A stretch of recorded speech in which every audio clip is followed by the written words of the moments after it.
ये कहानी है मरुस्थल के एक जिले की, जहाँ एक वीरान खदान में भूतिया चुड़ैल का बसेरा था। कहते हैं कि वो रात के तीसरे पहर निकलती थी और उसकी चीखें सुनकर इंसान की रूह कांप जाती थी। उस खदान में जाने के लिए सभी को मना किया जाता था।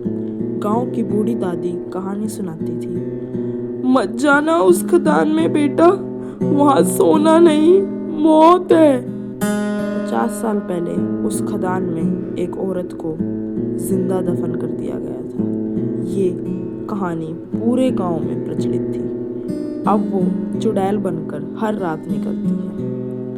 विनय हंसते हुए बोलता है, दादी आजकल चुड़ैल वगैरह कहाँ होती हैं, मैं देख लूंगा कौन सी चुड़ैल है। राहुल बोला, भैया मत जाना, मैं तुम्हारे साथ नहीं आऊंगा।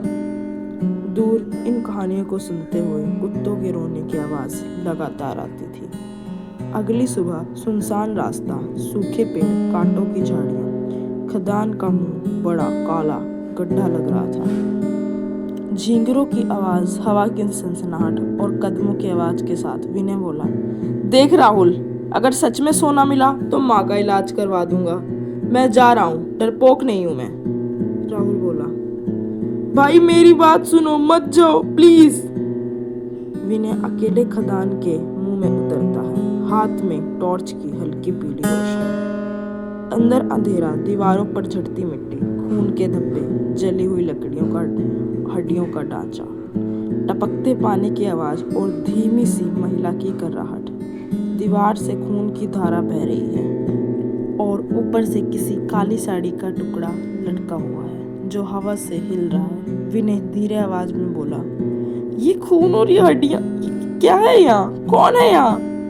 अचानक एक औरत की चीख सुनाई दी। सामने पत्थरों के ढेर के ऊपर एक परछाई खड़ी थी। उसके उलझे बाल, बिना पुतलियों की आंखें, मुंह से काला खून टपकता और उसका शरीर अधजला, लहूलुहान और उसके पैरों की जगह सिर्फ हड्डियों का ढांचा था।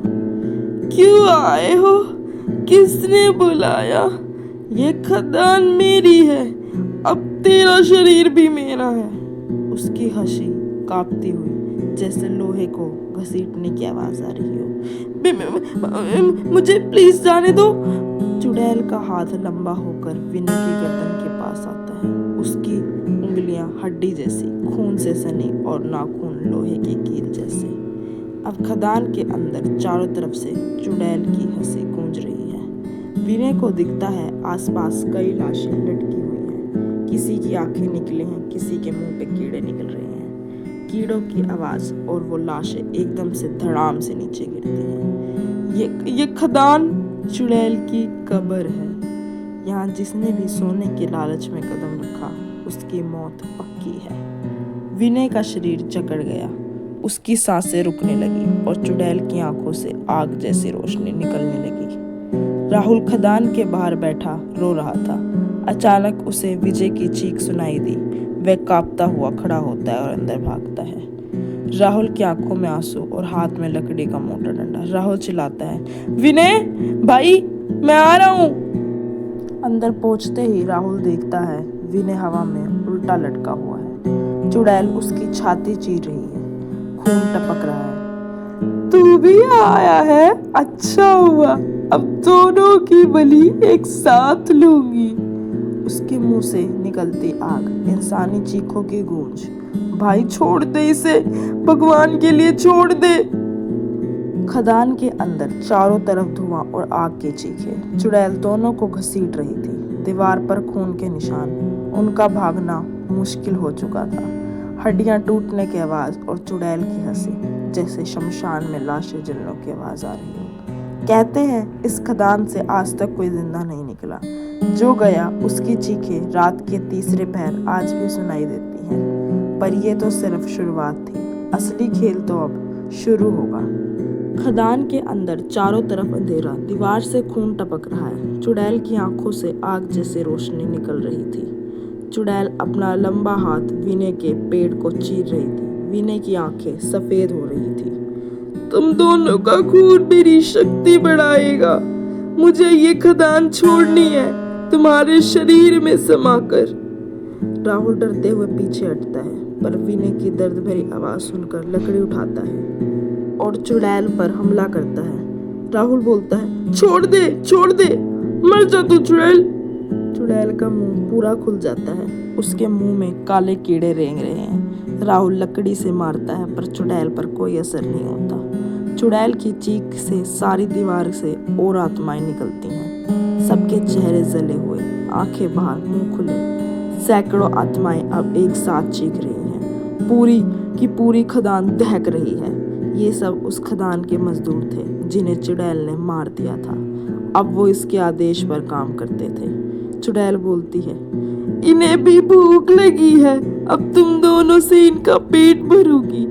आत्माएं धीरे धीरे राहुल और विनय की ओर बढ़ती हैं। विनय की आंखों से खून बह रहा है। विनय डरावनी आवाज में राहुल से बोलता है, राहुल भाग जा, चुड़ैल मुझ में घुस रही है। चुड़ैल का आधा शरीर विनय के अंदर समा चुका है, उसकी आंखों में से सफेद आग जैसी रोशनी। राहुल भागता है, पर खदान का रास्ता गायब हो चुका है। सामने सिर्फ अंधेरा और दीवारों पर खून। पीछे से चुड़ैल की हंसी गूंज रही है। अब तुम्हारा अंत निश्चित है, तुम्हें कोई नहीं बचा सकता, क्योंकि ये मेरा साम्राज्य है। राहुल रोते हुए बोलता है, कोई तो रास्ता दिखा दो, कोई तो बचा लो। राहुल थक कर उसकी सांसें तेज हैं और उस सामने चुड़ैल का डरावना चेहरा है। उसकी आंखों से आग की लपटें निकलती हैं और खदान के अंदर आग, धुआं। विनय और राहुल दर्द भरे चेहरों के साथ चुड़ैल के विकराल रूप का सामना कर रहे होते हैं। और कहानी यही खत्म नहीं होती, अभी इसमें असली खेल शुरू था। भागने की कोशिश मत कर, अब तेरी आत्मा यहीं कैद होगी। सिर्फ चुड़ैल इतनी बात बोलती है। हवा की सनसनाहट के बीच जहां चुड़ैल ने विनय के शरीर को कब्जे में कर लिया था, अंधेरा गुप्त था। अचानक दीवार पर लाल और काली रोशनी चमकने लगती है। खून उबलता दिख रहा है, हड्डियों की माला दीवार पर टंगी है। विनय का चेहरा आधा इंसानी और आधा चुड़ैल है। विनय चुड़ैल की आवाज में बोलता है, राहुल तुझे पता है मरना तो सबको है, पर मैं तुझे ऐसे मारूंगी कि तेरी आत्मा दर्द से तड़पती रहे। राहुल जैसे तैसे खड़ा होता है। सामने विनय का वो रूप देखकर उसकी रूह कांप जाती है। हाथ में पड़ी टूटी लकड़ी उठाकर वह हमला करता है।